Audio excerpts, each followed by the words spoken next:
Esta es una producción de Grupo Fórmula.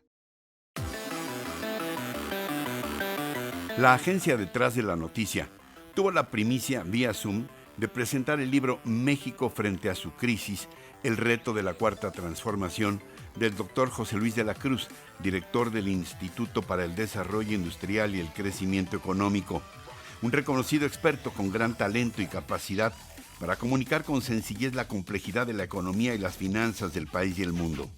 Un joven maestro de creciente prestigio y presencia en los medios de comunicación, pero ante todo amigo entrañable de este espacio Fórmula detrás de la noticia.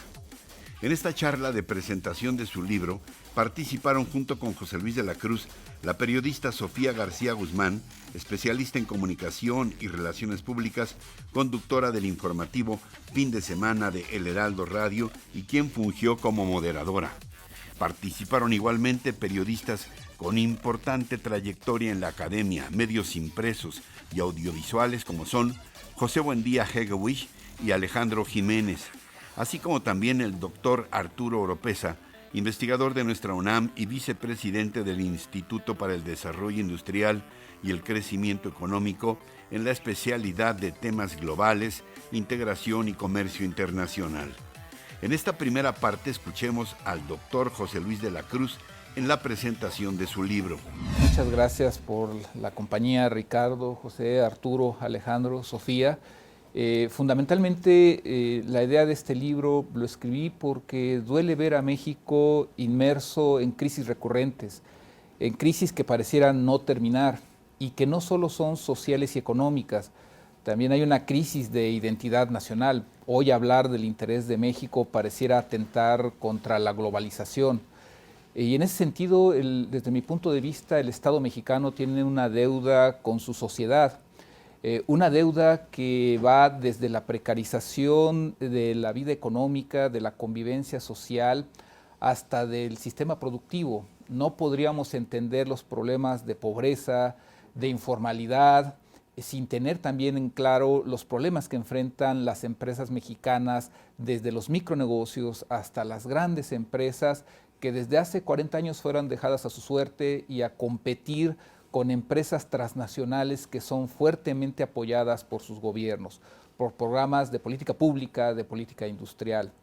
En ese sentido, mi perspectiva es que el Estado corporativo mexicano, gestado hace 100 años, pero consolidado hace 70, tiene una deuda con su sociedad. Este Estado corporativo que durante un tiempo se mimetizó en un Estado asistencialista benefactor, una mala copia del Estado benefactor, por ejemplo, europeo, y que ante la claudicación y la quiebra del modelo económico del desarrollo estabilizador, no tuvo empacho en transformarse en un Estado liberalizador de la economía, de campeón de libre comercio, pero en donde no pudo cumplir con sus fundamentales de impulso al crecimiento, de impulso a la productividad y mucho menos al desarrollo social y económico. Y básicamente mi punto de vista es que lo hizo porque el Estado corporativo mexicano lo que ha buscado es no sistematizar la estancia en el poder de una persona, sino de un grupo y redes de interés que han venido cambiando a lo largo de los últimos 100 años, pero que están presentes. Ese Estado corporativo, hoy desde mi punto de vista el problema es que es un Estado capturado, ya no nada más por intereses nacionales, sino también transnacionales, y en donde corremos el riesgo de que se transforme en un Estado fallido ante el problema de seguridad nacional que vivimos desde hace 40 años, pero que se ha exacerbado durante los últimos 15. En ese aspecto, el libro lo que busca es generar ese análisis y también propuestas estructurales que trascienden a la actual coyuntura, pero que al final del día la acaban considerando. Necesitamos un mejor sistema educativo, no hemos hecho gran cosa en los últimos 40 años, necesitamos un sistema productivo distinto que genere crecimiento. Estamos en un debate que desde mi punto de vista no es el correcto de si importa o no el crecimiento. Evidentemente ningún país exitoso ha logrado desarrollarse sin crecimiento, pero tenemos que lograr que ese crecimiento llegue a la vida diaria de las familias en forma de empleo formal mejor remunerado. Y para eso necesitamos un sistema productivo nacional que tenga mayores capacidades productivas y que además contemple no solo la realidad nacional, sino lo que está ocurriendo a nivel internacional. al final del día vivimos una nueva crisis, esta crisis del 2020, en donde habrá que hacer un recuento una vez que termine de qué queda, es decir, con qué nos vamos a quedar de este sistema productivo, qué va a pasar con nuestro mercado laboral. Difícilmente saldremos más fuertes de esta crisis. Vamos a tener que generar una agenda nacional para recuperarnos. Y ahí me parece que vamos a tener que aprender una gran lección de los últimos 40 años. México va a tener que aprender a dialogar, va a tener que aprender a generar consensos incluyentes. El artículo 3 constitucional menciona que la democracia no solamente es la parte electoral, y así lo dice, es el mejoramiento constante de la vida del pueblo. Tenemos que aprender a dialogar para generar los mecanismos para desarrollarnos. Y la idea de este libro es generar ese análisis y algunas propuestas a título personal, y en donde agradezco mucho el apoyo de Ricardo, de Alejandro, de Arturo, de José y de Sofía para poder presentar este libro. Muchas gracias. Después de la exposición del Dr. de la Cruz sobre el contenido de su libro México frente a su crisis, el reto de la Cuarta Transformación, esto fue lo que comentó en una primera oportunidad el periodista José Buendía sobre la pregunta de arranque que plantea José Luis de la Cruz en su libro ¿México realmente se encuentra frente a su crisis?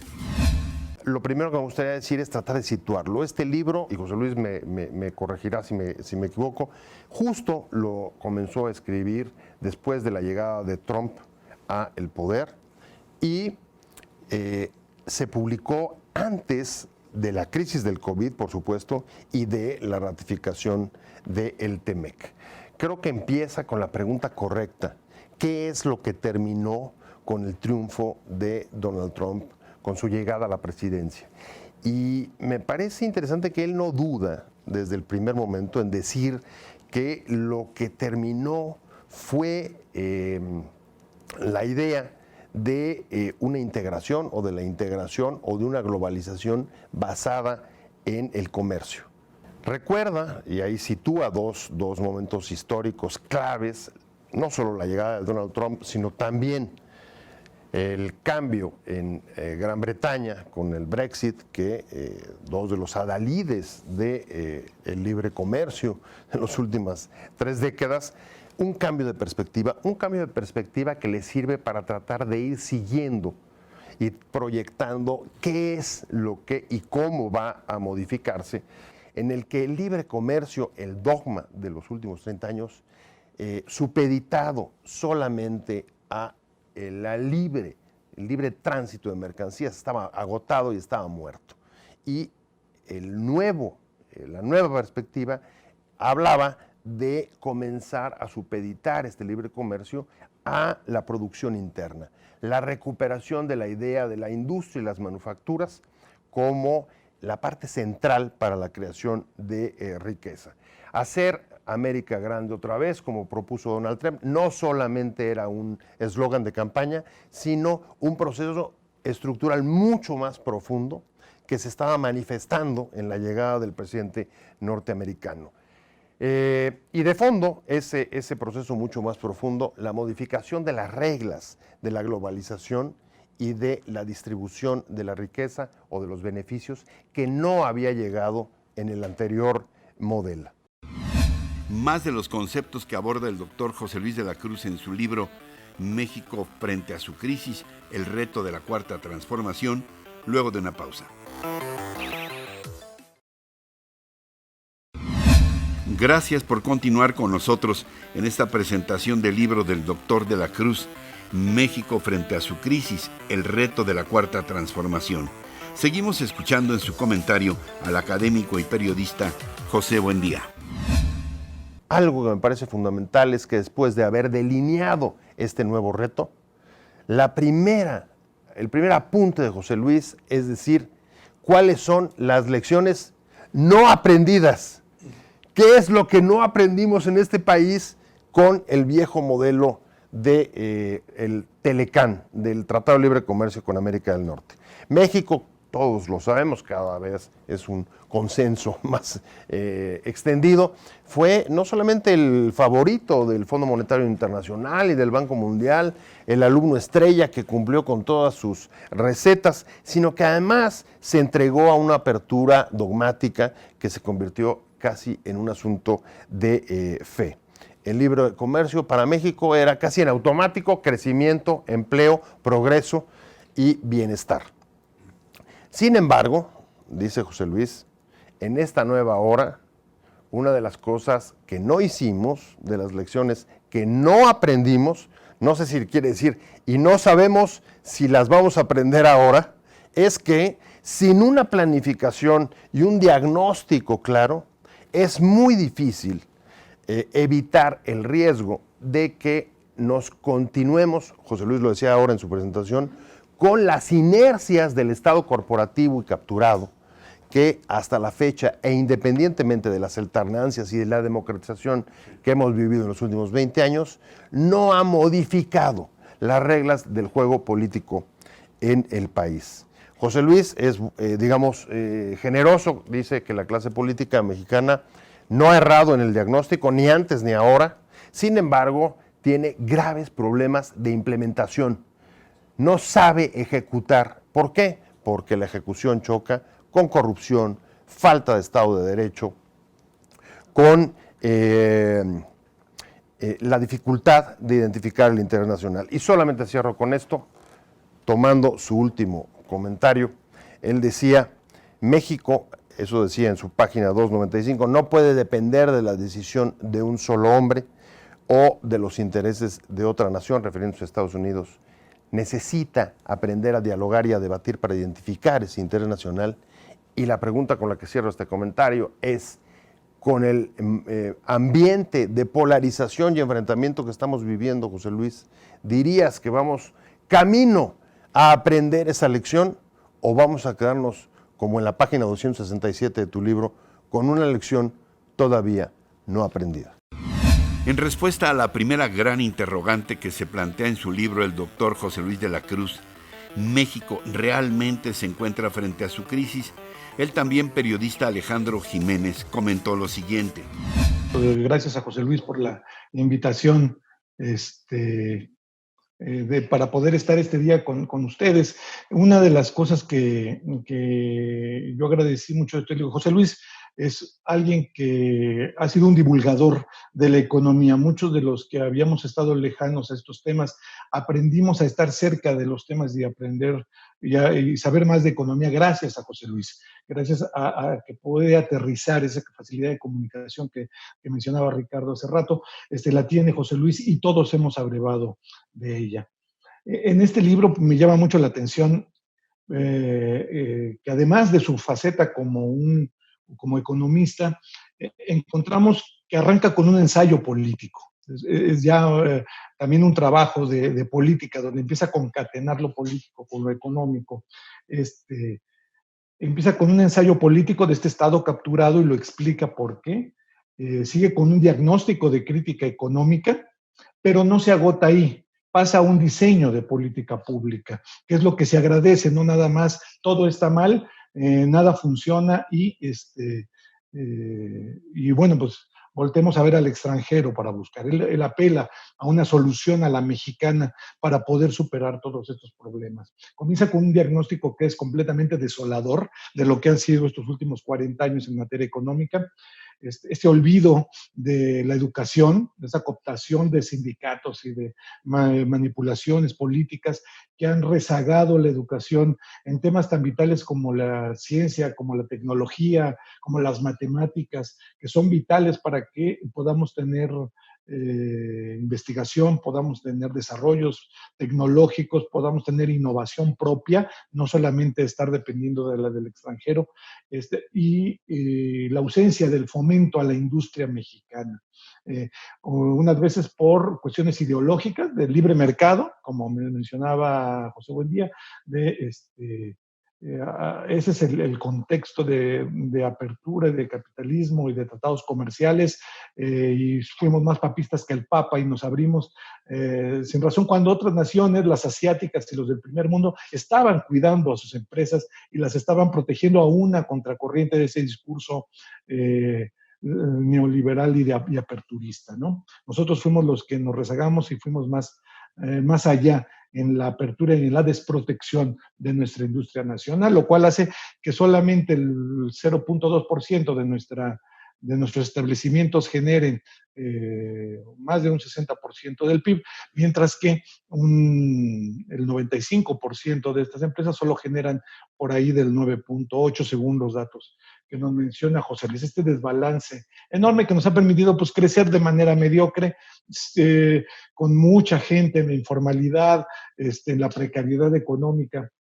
En fin, es un panorama muy clarito, muy bien explicado de cómo viene la cosa. Y esto fue escrito previo a la 4T, ya cuando empezaba un nuevo gobierno que llegó con grandes expectativas, con un líder fuerte, con gran legitimidad, con un discurso contra la corrupción y por la justicia social, que realmente entusiasmó a muchos y que sin embargo en los hechos, y esto ya es un comentario mío, no viene en el libro, no es culpa de José Luis, pues ha demostrado una cortedad de miras económica fabulosa, ¿no? Un discurso pobrista de corte maniqueo, muy, donde no caben los empresarios ni los industriales, son los malvados de la película, los buenos son los pobres per se, y ni por asomos están pensando en incorporar al país a la sociedad del conocimiento o a meterlo en las grandes cadenas de valor. Ese discurso, esa narrativa no está. Es la justicia social entendida solo como el regalo de dinero a unos pobres que son como animalitos a los que hay que cuidar, como el propio Andrés Manuel López Obrador ha dicho, porque ese es su concepto del gobierno, y no sentando las bases del empleo formal y productivo que corrija estructuralmente y en el largo plazo la pobreza. La propuesta de José Luis contenida en este libro, que comienza, insisto, como un ensayo político y termina con un diseño de política pública, nos arroja muchas luces hacia lo que queremos, hacia dónde deberíamos ir. Yo le regalaría este libro a varios miembros del gabinete de la 4T, regalado para ver si de algún modo pueden tener luces de hacia dónde deberíamos ir. Muchas gracias. Sobre la pregunta, ¿México realmente se encuentra frente a su crisis?, planteada en el libro del Dr. de la Cruz, el investigador de nuestra UNAM y vicepresidente del Instituto para el Desarrollo Industrial y el Crecimiento Económico, Arturo Oropeza, opinó de esta forma. El libro, entonces, se introduce en un tema que ya desde principios de la década, nos decía, por ejemplo, Tony Judt, gran pensador inglés, que algo andaba mal y que el mundo, y en este caso nuestra sociedad, como bien lo apunta José Luis, nuestra sociedad mexicana, no se estaba dando la oportunidad de imaginar lo nuevo. No se estaba dando la oportunidad de reflexionar que por el camino en el que íbamos definitivamente no estábamos logrando las satisfacciones del desarrollo económicas, sociales, que toda la gente estaba esperando. Y decía algo que también aquí en México pasó de manera muy importante, que habíamos perdido la capacidad discursiva. O sea, peor aún, o sea, no estábamos ya con esa capacidad, y creo que esto pasa mucho aquí hoy en México, por eso este libro es tan importante cuando se suma a este debate de hacia dónde es el camino del futuro al 2050, ¿sí? Y hoy esa pregunta también está muy viva en los principales gabinetes de los países europeos, por ejemplo. Y decía, tenemos miedo ya de hablar de esto, porque no tenemos las soluciones y sí tenemos la acumulación de los problemas. Y acotaba de una manera también, de una manera muy especial, como lo hace José Luis ahora en el libro, es en ese famoso debate histórico, nada nuevo, ¿sí? No ha acabado desde el inicio de la Revolución Industrial entre el Estado y el mercado. Un debate económico, esencialmente, pero también político, en el cual, desde luego, el mercado salió triunfante desde la década de los 70 y ahí destinó a la mayoría de las poblaciones de países desarrollados y no desarrollados a una presente de insatisfacciones. Como bien se dijo ya aquí, ¿sí? En el caso de México, los números que nos da José Luis son enormes, ¿sí? 53 millones de pobres, 60% de informalidades, 60 millones con incapacidad de tener bienestar económico mínimo. Ese es el resultado, pero no es un resultado únicamente del país. Es un resultado que se está dando a diferentes niveles y bajo diferentes visiones en la mayoría de los países y que lleva hoy a ese gran debate de ese modelo, ese nuevo modelo y las líneas del modelo al cual habría que apostarle en las próximas 3 décadas de este siglo XXI. Este debate ha seguido, por ejemplo, y hoy en Francia, en Alemania, en Inglaterra, en Italia, en España, como hoy en México, se está manejando de manera muy importante, cuestionando, no en México, por cierto, porque a veces creemos que nada más somos el monopolio del debate del dogmatismo neoliberal, y hoy este mismo debate se está manejando en Francia. El propio presidente Macron en 2016 ya apuntaba que el capitalismo neoliberal está viviendo sus últimos años producto de sus propias inconsistencias y de sus malos resultados sociales. Y él apuntaba también ya de manera muy clara, como lo hacía Judy, como lo han hecho muchos otros, que habría que enfrentar con madurez estas dos estrategias a las cuales Occidente en general había renunciado a ellas, y que es la gran diferencia con Asia, ¿no? Que Asia no renuncia a ellas y por lo tanto hoy van en caminos de crecimientos económicos totalmente diferentes a los que van los países occidentales.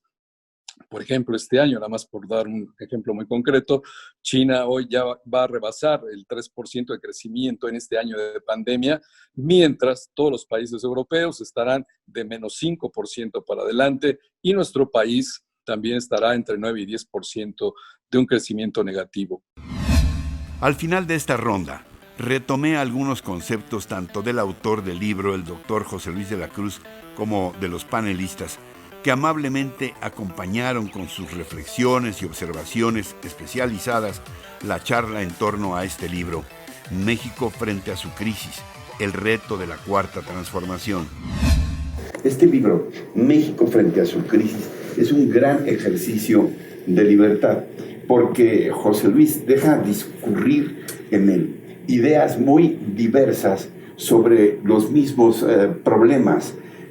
Pareciera ser que él mismo está generando un debate, o por lo menos está volteando a mirar a otros lugares para ver qué solución podemos encontrar. Y todo esto frente a la entelequia indefinible, pero omnipresente, que está también en su propio libro, el reto de la Cuarta Transformación. ¿Qué rayos es la Cuarta Transformación? Mire, yo no sé si es porque soy un voraz lector de la ciencia ficción, me encanta, pero cuando pienso en la Cuarta Transformación, o pienso en aquel Big Brother is Watching You, ¿no? que estaba de 1984, de Orwell, como algo que estaba en algún lugar observándonos siempre y tratando de dirigir nuestras vidas, ¿no?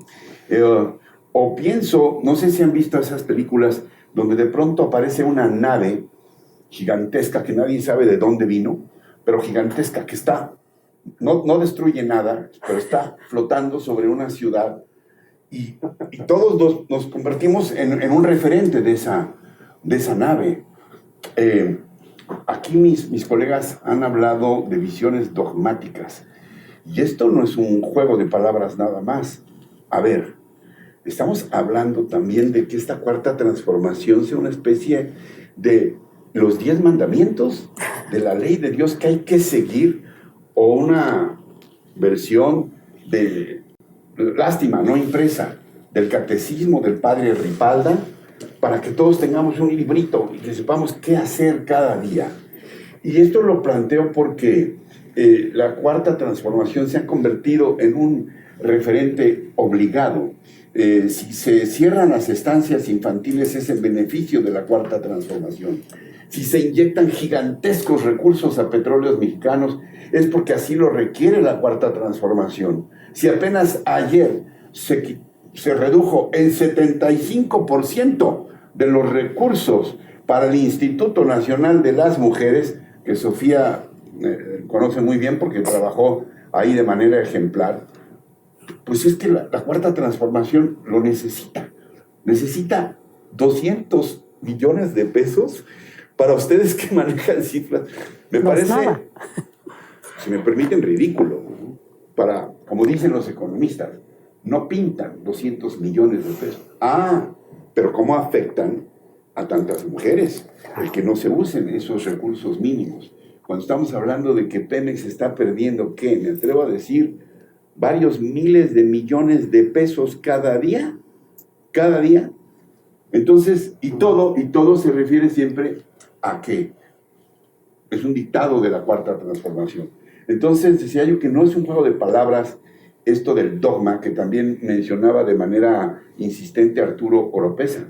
Pareciera ser, pues, que hay también no solamente un aspecto de carácter político o económico, sino también de carácter religioso.